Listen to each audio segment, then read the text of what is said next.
마가복음 14장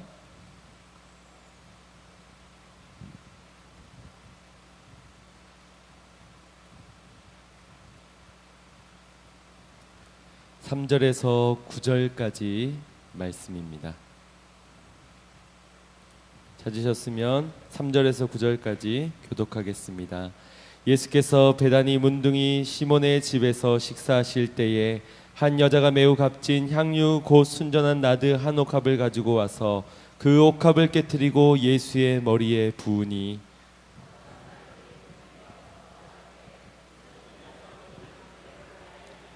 이 향유를 300데나리온 이상에 팔아 가난한 자들에게 줄 수 있었겠도다 하며 그 여자를 책망하는지라.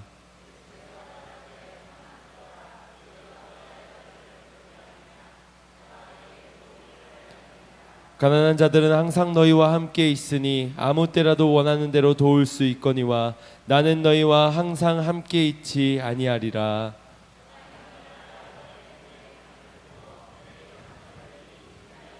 합독하겠습니다. 내가 진실로 너희에게 이르노니 온 천하에 어디서든지 복음이 전파되는 곳에는 이 여자의 행한 일도 말하여 저를 기념하리라 하시니라. 아멘. 오늘 본문의 말씀 속에서는 베다니의 문둥병자인 시몬의 집에 유숙하고 있을 때에 한 여인이 아주 값진 나드 한 옥합 향유를 예수님의 머리에 부은 사건을 기록되어져 있습니다.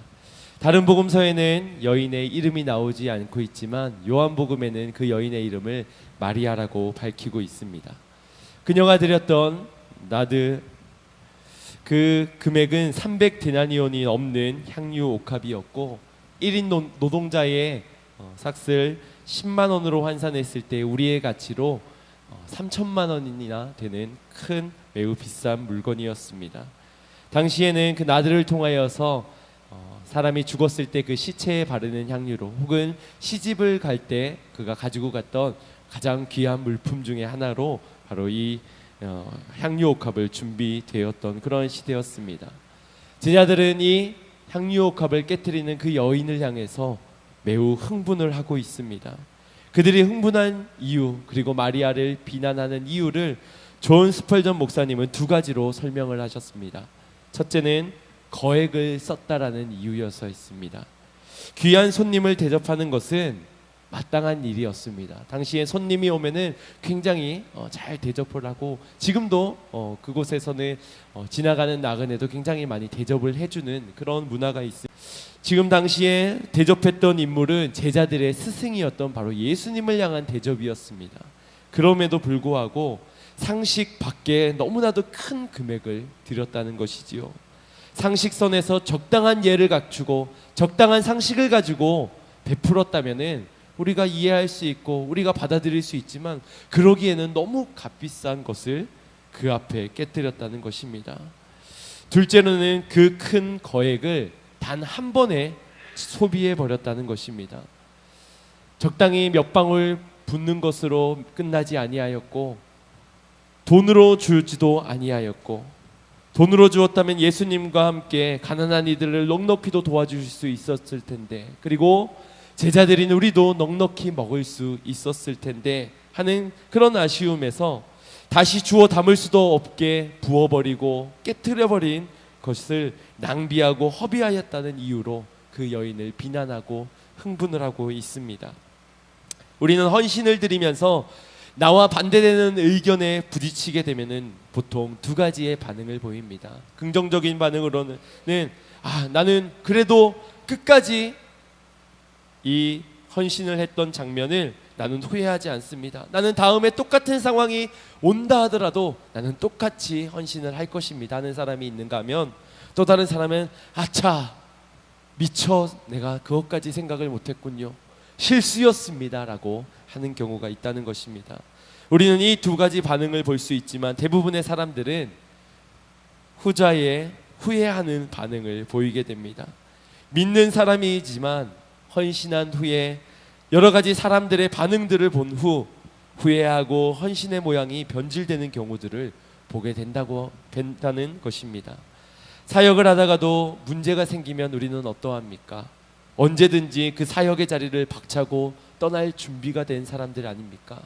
그러한 의미에서 이 교회 저 교회에 내가 원하는 곳으로, 내가 원하는 교구로, 내가 원하는 공동체로, 사역의 자리로, 입맛대로 바꾸는 것이 우리의 헌신의 모양들이 아닙니까? 아무도 알아주지 않을 때 왜 나 혼자만 봉사해야 되고, 왜 나 혼자만 헌신해야 되며, 왜 나 혼자만 이 큰 일을 감당해야 되는가? 아무도 알아주지 않을 때 시험에 드는 사람이 우리의 모습이며, 심지어 어떤 사람은 헌금을 내고선 그 헌금을 다시 돌려달라고 하는 사람도 있습니다.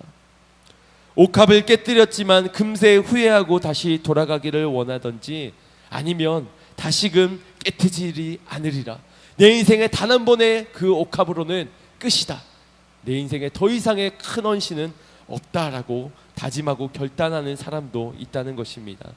여러분은 헌신을 드리고 나서 후회해 보신 적은 없으십니까? 주의 사역을 감당하면서 내가 괜히 했다, 내가 괜히 이 일을 저질러 가지고 이놈의 입이 문제지, 입을 때리신 적은 없으신지요? 손을 때리신 적은 없으신지요? 후회하면서 하루 종일 그 원수 같은 사람의 얼굴을 떠올리면서 미워한 적은 없으십니까? 아니면 다시는 헌신하지 않으리라 결단한 적은 없으신가요? 혹은 이것도 저것도 아니고 나는 헌신 자체를 하지 않았다라고 하시지는 않으십니까? 기준은 참으로 중요합니다. 그 기준으로 말미암아 기준에 따라서 어떤 것은 많게 보일 수도 있고 적게 보일 수도 있습니다. 어떤 것은 크다고 말할 수도 있고 어떤 것은 작다라고도 말할 수 있습니다. 어디에 기준을 두느냐에 따라서 달라지게 되는 것이지요. 오늘 마리아의 헌신도 그러했던 것 같습니다. 제자들의 보기에는, 제자들의 기준에는 그것은 낭비였고 허비였습니다. 그러나 예수님에게 있어서는 너무나도 놀라운 헌신이었다는 것입니다. 칭찬받아 합당한 헌신의 모양이었다는 것이지요. 과연 제자들은 어떤 기준을 가졌기 때문이겠습니까? 도대체 예수님은 어떤 기준에서 그의 헌신을 기쁘게 받으셨겠습니까? 우린 제자들이 참으로 어리석고 실수가 많고 연약한 자들이라는 것을 잘 압니다. 성경에 많이 기록되어져 있지요.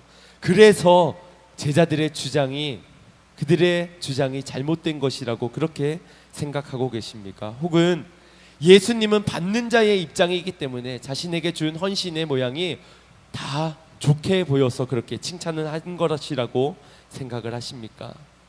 마리아가 드린 헌신은 예수님께 드린 것이기에 무작정 낭비가 아닌 헌신이라는 기준을 갖게 된다면은, 여러분도 주님께 드리는 헌금이지만, 주를 위해서 하는 헌신이지만, 그곳에서 문제를 마주하게 되었을 때, 어려움이 닥쳤을 때, 다수의 사람들이 손가락질할 때 여러분도 그 헌신 속에서 후회할 경우가 생길 수 있다는 사실을 기억하시길 바랍니다.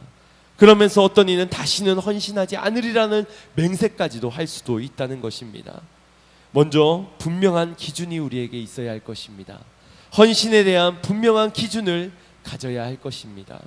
먼저는 누구에게 하는 것인지를 분명히 해야 할 것입니다. 사람에게 하는 것인지 하나님의 위해서 하는 것인지, 그렇다면 하나님을 바라보고 나의 헌신을 받으신, 나의 이 헌신의 대상 되신, 나를 창조하시고 구원하신, 내게 은혜 베푸신 주님을 바라봐야 할 것입니다. 사람들이 낭비라고 떠들어도 후회하거나 낙심하지 않아도 되는 이유가 바로 내 헌신의 대상이 하나님이기 때문인 것이지요. 그들이 알아주지 않아도 끝까지 포기하지 않는 헌신을 드릴 수 있는 것입니다.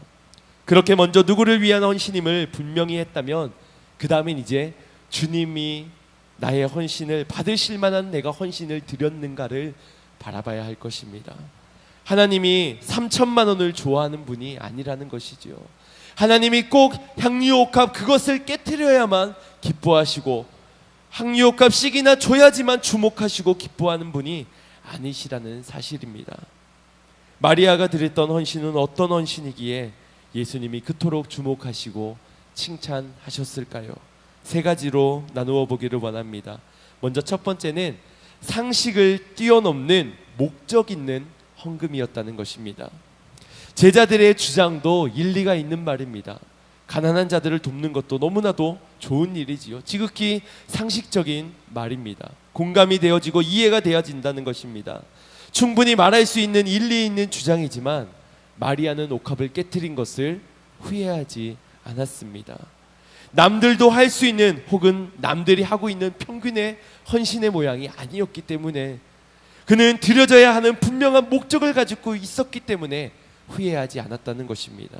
어떤 목적입니까? 예수님께서 그 여인의 목적을 밝혀주고 계십니다. 나의 장래의 일을 미리 준비한 것이다. 나의 앞으로 일어날 일들을, 장사를 미리 그녀가 준비한 것이다 라고 밝혀주고 있습니다. 이 분명한 목적을 가지고 드려졌기에 그녀는 사람들의 손가락질에도 핀잔에도 조롱에도 그는 꿋꿋이 자신의 목적을 다하였습니다. 다시 돌이킬 수도 없는 일이지만 후회하지 않는 헌신이 될 수 있었던 것은 바로 이 분명한 목적이 있는 헌신을 드렸다는 것입니다. 때로는 우리는 헌신을 드리면서 등 떠밀려서 헌신하는 경우도 있습니다.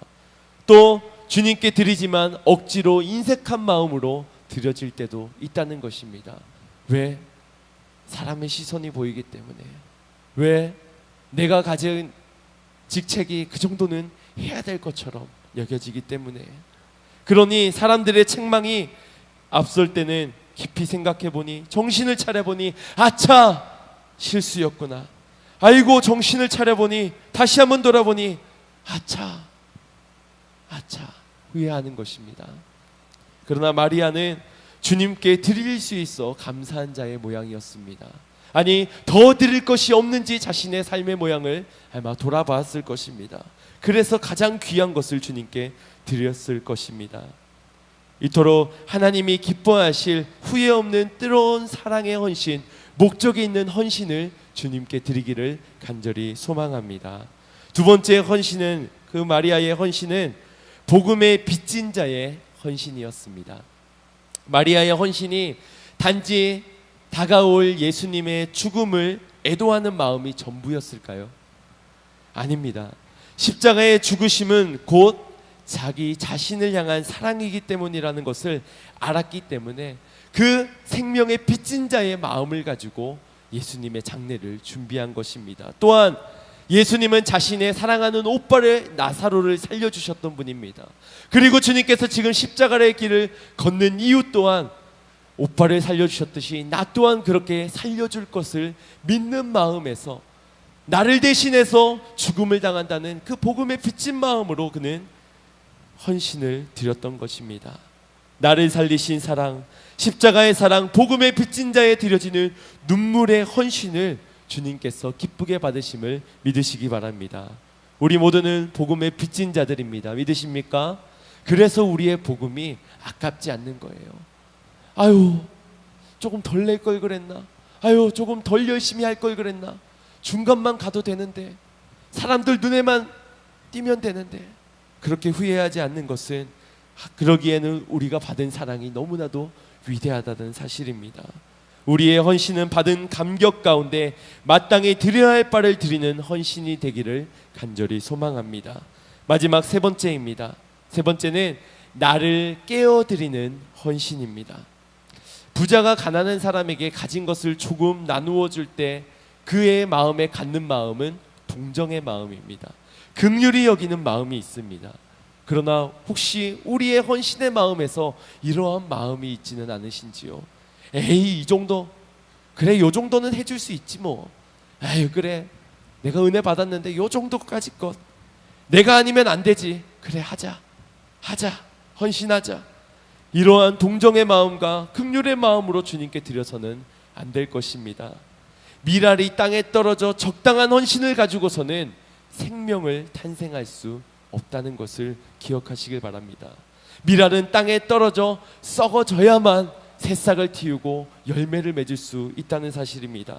옥합을 적당히 붓고 향기가 날 정도만, 윤기가 날 정도만, 사람의 보기에 좋기만, 인사치레만 그러한 헌신을 주님께 드렸다면 사람의 책망은 듣지 않을 수 있을지언정 예수님의 칭찬은 받을 수 없었을 것입니다. 하나님은 기뻐하지 않는 헌신이었을 것입니다. 우리 안에 깨지지 않는 모습으로 헌신을 드리고 그 영광을 자신이 받는 데에 내가 헌신을 드리고도 적당한 헌신을 드리면서도 그 적당한 헌신에 합당한 대가를 받으려고 노력하고 있지는 않으셨습니까? 내가 이만큼이나 했는데, 내가 이 정도나 했는데, 부은 만큼 소비한 만큼 더 크게 채움받길 원하는 것이 우리들의 헌신의 모양은 아닙니까? 깨어져야 될 줄 믿습니다. 전부를 내어드려야 될 줄 믿습니다. 내가 희생해야 하고 내가 포기해야 하고 내 모든 걸 바쳐야 하는 것입니다. 다시 주워 담을 수 있게 그릇이라도 남겨둘까? 그래도 혹시 딴 일에 사용할 될 일이 있지는 않을까? 내 장래의 일을 준비하며 적당한 헌신을 드리는 모양으로는 하나님이 받으시는 기쁨의 헌신이 될 수 없다는 사실입니다. 바라기는 아낌없이 드리되 넉넉한 마음으로 드리시는 성도님들이 되시길 바랍니다. 주님만 바라보며 옥합을 깨뜨릴 때 진정한 헌신이 될 줄 믿으시기 바랍니다. 저희가 3개월 동안 이 헌신 예배를 준비하면서 사실 매주 모이지는 않았습니다. 팀별로도 모이고 전체 모임을 하고 이렇게 격주로 모이고 리더 모임을 할 때도 있었고, 매일매일 말씀을 함께 나누면서 말씀으로 하루 동안 묵상하고, 그러면서 우리의 헌신의 모양을 조금씩 준비를 하였습니다. 근데 갖게 되는 어려운 마음 중에 하나가 무엇이었냐면, 사실 하나님이 오늘 이 예배는 특별한 예배고 오전 예배는 특별하지 않은 예배가 아닌데, 토요일날 드려지는 예배는 적당히 드려도 되고 오늘 드려지는 이 예배만 수고하며 땀을 흘리며 최선을 다한 헌신을 드려야 되는 예배가 아닌데, 하나님은 내 인생의 모든 예배를 받길 원하시고, 토요일 청년 예배도 우리 주일학교 어린아이들의 예배도 모든 예배 속에서 전부를 받기를 원하시는데, 이 헌신의 모양 속에서 목적을 가진 뜨거움의 사랑의 헌신을, 후회 없는 헌신을, 아낌없이 내어드리는 헌신을, 복음의 빚진 자의 헌신을, 나를 깨어드리는 헌신을 받기를 원하시는데, 근데 지금 이렇게 최선을 다해서 준비하고 있는 이 모양을 보면서 약간 괴리감이 드는 거예요. 그러나 그러한 마음을 다잡고 다시 한번 이 헌신 예배를 준비함 속에서 오늘이 우리의 결단의 시간이 되기를 함께 기도하면서 다짐하였습니다. 시간으로 만약 그 정성을 들인다면 분명히 차이가 날 것입니다. 그러나 내 온 정성을 다한, 이 뜨거운 마음을 다한 것으로 주님만 예배하기 위한 이 전부의 뜨거운 마음을 가지고 드리는 헌신 속에서, 또한 복음의 빚진 자, 그래 내가 주님의 나를 살게 하셨지, 이 마음을 담은 헌신 속에서, 그리고 내가 희생하고 내가 포기하고 내가 깨어지는 전부를 드리는 헌신 속에서 드려지는 예배라면, 시간이 아니더라도 이 헌신이라면, 이러한 예배의 섬김이라면 우리의 예배를 하나님께서 기쁘게 받지 아니하실까? 저희는 그렇게 믿습니다. 여러분 그렇게 믿으십니까? 우리의 매일매일의 순간순간 드려지는 예배가 그러한 예배가 되기를 소망합니다. 그러한 헌신이 담겨진 것을 정성껏 드리는 우리 모든 양문의 성도님들이 되시기를 주님의 이름으로 축원드립니다. 이 시간 내게 있는 향유옥합, 이 찬양을 드리면서 내게 있는 향유옥합, 이 의미를 다시 한번 더 고민하고 생각하며 찬양합시다. 내게 있는 향유옥합,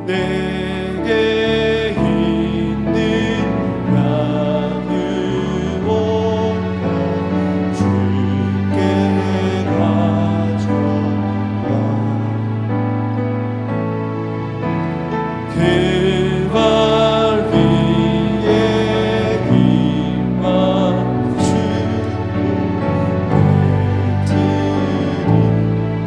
우리의 전부를 쏟아 놓읍시다. 내게 있는 향유옥합, 내게 있는 향유옥합,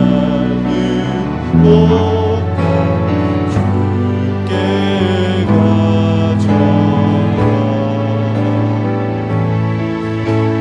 그 발 위에 힘 맞추고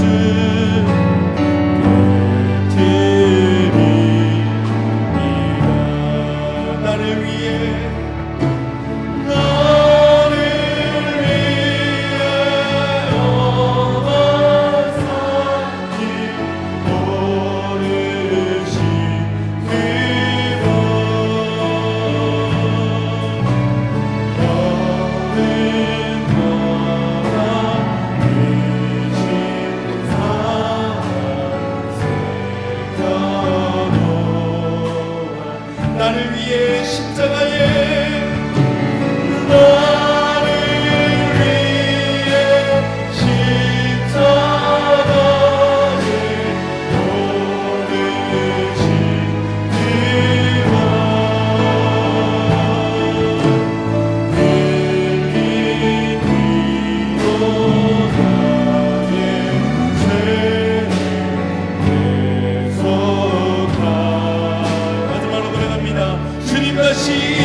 주님 복음을 맺힌 자에 아낌없이 내어드리는 헌신으로 나아가게 하여 주시며 기의 것을 생각하며 나의 장래를 위함이 아니라 주님의 장래를 위하여서 깨어지고 희생하며 드리는 헌신과 섬김으로 나아가게 하여 주시옵소서.